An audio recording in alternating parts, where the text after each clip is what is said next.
Thailand's rail network and becoming part of the Pan-Asian Rail Network.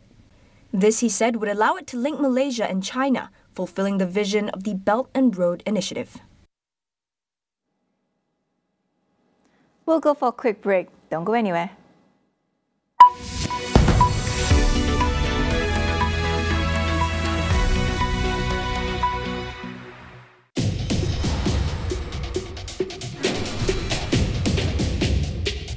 UEFA Euro 2024 ke semua 51 perlawanan secara langsung di Sport TV dengan Astro.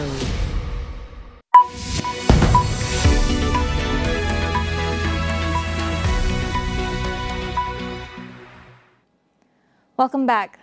Muslim pilgrims wrap up the Hajj season on Tuesday with the third day of the symbolic stoning as well as the last circumambulation around the Kaaba, Islam's holiest site in Mecca.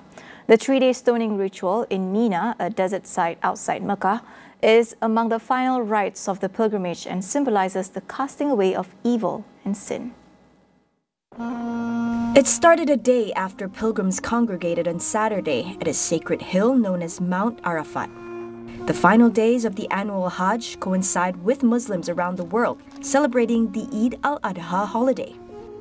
Also ending his pilgrimage is Astro AWANI's Shafizan Johari, who had earlier recorded moments within his pilgrimage. Now I'd like to say thank you so much for all your support, for all my reports in conjunction of the Hajj 1445 Hijriah or Hajj 2024 season, and I would like to thank everyone for all the kind words you've given me throughout this journey, especially for those who have been supporting my reports in AWANI tonight.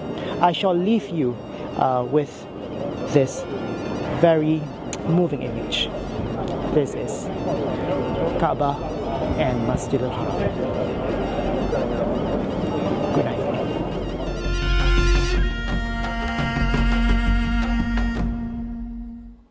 Meanwhile, at least 550 pilgrims died in Mecca during the Hajj this year due to heat-related issues as temperatures soar above 50 degrees Celsius. The Saudi National Meteorology Center reported that the temperature at the Grand Mosque in Mecca reached 51.8 degrees Celsius on Monday. According to Arab diplomats, the majority of the deceased were Egyptians, with 323 succumbing primarily to heat-related illnesses. Officials also reported the deaths of at least 144 Indonesian citizens, 41 Jordanians, and 35 Tunisians during the pilgrimage. Saudi authorities have reported treating more than 2,000 pilgrims suffering from heat stress as of Sunday. Last year, various countries reported at least 240 pilgrim deaths, most of them Indonesians. The annual Hajj pilgrimage is increasingly affected by climate change. Recent Saudi research indicates that temperatures in the area where rituals are performed are rising by 0.4 degrees Celsius each decade. In other news, Russian President Vladimir Putin and North Korea's Kim Jong-un have signed a strategic partnership pact. It's reported that the document will replace treaties signed in 1961 and 2000 to 2001 in response to current geopolitical developments around the world. Putin and Kim concluded one-on-one talks that lasted about 2 hours. Both countries face a raft of global sanctions from the United States and its allies. Kim, who has accelerated weapons tests and stoked tensions with South Korea, pledged his full support for what Russia called its special military operation in Ukraine. Putin's first visit to North Korea in 24 years comes as Kremlin forces push for breakthroughs in Ukraine's east and north. Russian presidential assistant Yuri Ushakov said the new pact complied with all fundamental principles of international law and was not of confrontational nature. He added that it was not directed against any individual country, but aimed at ensuring greater stability in the Northeast Asian region. After North Korea, Putin is scheduled to visit longtime ally Vietnam, where he's expected to discuss trade. Nvidia has become the world's most valuable company after its share price surged to an all-time high. The stock closed at nearly $136 on Tuesday, pushing the company's market capitalization to $3.34 trillion, making it more valuable than Microsoft. Nvidia overtook Apple in market valuation earlier this month, and its share price has nearly doubled since the start of the year. 8 years ago, Nvidia stock was worth less than 1% of its current value. The American company makes computer chips needed for artificial intelligence software, and demand for its products has boosted its sales and profits over the last few years. Competition among AI developers is fierce. Microsoft, Alphabet, Meta, and Apple are some of the tech heavyweights battling to create a world-beating product. This competition benefits Nvidia, which dominates the vast majority of the AI chip market. While many investors believe its earnings can grow even more, some have questioned its sky-high valuation.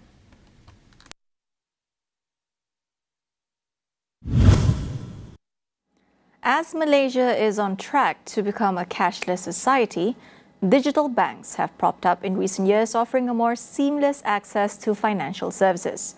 But with cyber attacks on the rise in Malaysia, how can digital banks enhance their digital immune system to remain well protected against these threats? Here to share more on this is Arun Kumar, Regional Director of Manage Engine. You talk about anytime, anywhere banking. A digital transformation on a banking system talks about a wonderful, great experience, how customers can do banking with the banks.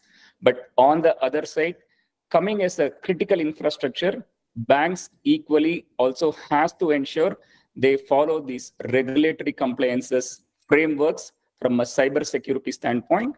It's on one side, they talk about innovation, but on the other side, it becomes equally important how they ensure the infrastructure is always available, have a proper capacity management in place to scale, and equally put across a lot of cybersecurity practices into the system so that the infrastructure of the banking becomes equally secure.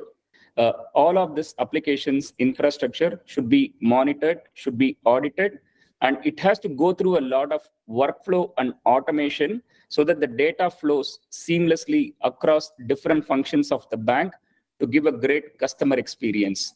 So this is fantastic when you talk about digital maturity in place, but many a times we miss that humans are the weakest link in cybersecurity.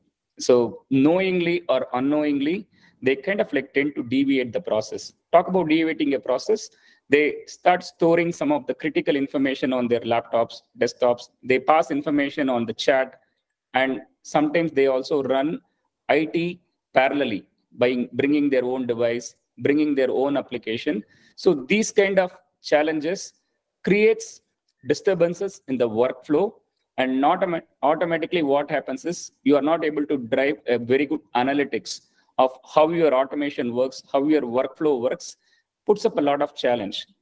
Arun also emphasized the importance of digital resilience as part of a wider and more comprehensive cybersecurity framework. Having a very good cybersecurity practice in place is not enough in digital banking. It's all about having a very good cyber resilience, which also complements your cybersecurity practices.